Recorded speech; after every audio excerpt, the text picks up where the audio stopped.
कभी भी कंजूसी नहीं करनी चाहिए।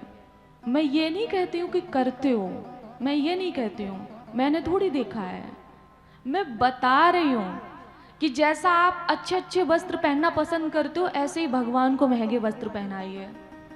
जैसे आप सुंदर बन के रहते हो ना, ऐसे ही भगवान को सुंदर बना के रखिएगा। तो उससे क्या होता है, आपका सौभाग्य भी बढ़ेगा और आपकी सुंदरता भी बढ़ेगी। आप करके देख लीजिए, जितना भगवान को आप सजा के रखेंगे, सुंदर बना के रखेंगे, उतने ही आपके घर में स्वच्छता बढ़ेगी, आपके घर में खुशियां बढ़ेंगी। आप करके देख लीजिए। तो तब करना प्रारंभ किया, भगवान प्रकट हुए और ब्रह्मा जी से कहा कि तुम सृष्टि करो। तो ब्रह्मा जी ने कहा कि प्रभु हमें तो ज्ञान है नहीं, हम सृष्टि कैसे करेंगे। तो चतुश्लोकी भागवत प्रदान की, जो इन 7 दिनों में किसी दिन आपको मैं सुना दूंगी। कहा कि तुम इसके बल पर सृष्टि कर सकोगे, तुम्हें कुछ भी करने की आवश्यकता नहीं है। जब तुम इसका ज्ञान करोगे, ध्यान करोगे, तो सृष्टि कैसे करनी है तुम कर सकोगे। तो ब्रह्मा जी ने 4 प्रकार की पहले सृष्टि की, उद्भिद, अंडज, स्वेदज और जरायुज। पेड़ पौधे बनाए। पेड़ों में प्राण होते हैं, कितने लोग मानते हैं? हरा पेड़ कोई काटता तो नहीं है? नहीं ना? मुझे पता है आप लोग ऐसा कर ही नहीं सकते हो। पेड़ों में प्राण होते हैं। ये आपको छठे दिन की कथा में बताऊंगी मैं, 1-2 दिन रुक जाइए। पहले बनाए पेड़ पौधे, उसके बाद बनाए जो अंडे से उत्पन्न जीव होते हैं, पक्षी आदि, इनको बनाया। उसके बाद बनाया कि जब हम लोग काम करते हैं तो पसीना भी आ जाता है ना, तो उसमें भी बैक्टीरिया वगैरह होते हैं, वो बनाए। अब ये लगा कि जानवर भी बन चुके हैं, पेड़ पौधे भी बन चुके हैं, बैक्टीरिया भी बन चुके हैं। अब ब्रह्मा जी को ये लगा कि संसार में सृष्टि तो कर ली, लेकिन अभी तक कोई ऐसा जीव नहीं बनाया जो भगवान का भजन कर सके। क्योंकि पशु तो भजन कर नहीं सकते, पेड़ पौधे तो भजन कर नहीं सकते।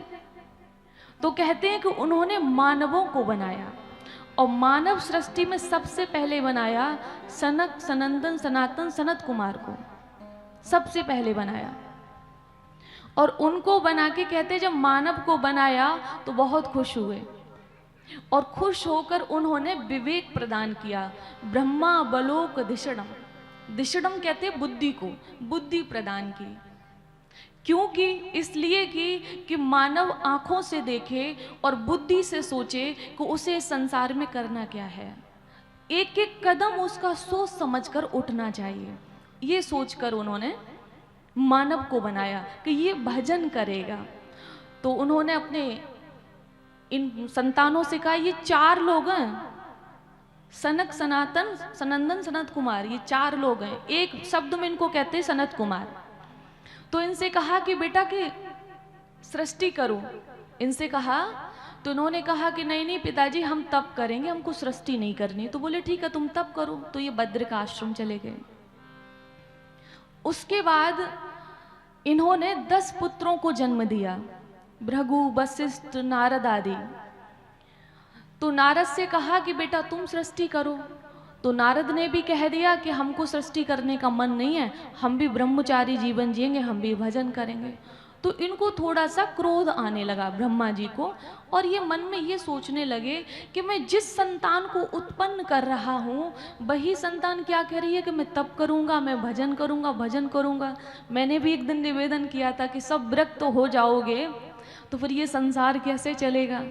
सब विरक्त हो जाओगे तो फिर हम विरक्तों का ही पेट कौन भरेगा। तो गृहस्थी भी जरूरी है, गृहस्थ जीवन भी जरूरी है, क्योंकि आप गृहस्थों से ही तो जितने विरक्त हैं वो उत्पन्न होते हैं। सोचो भाई, गृहस्थ जीवन हुआ है तभी तो मैंने जन्म लिया है।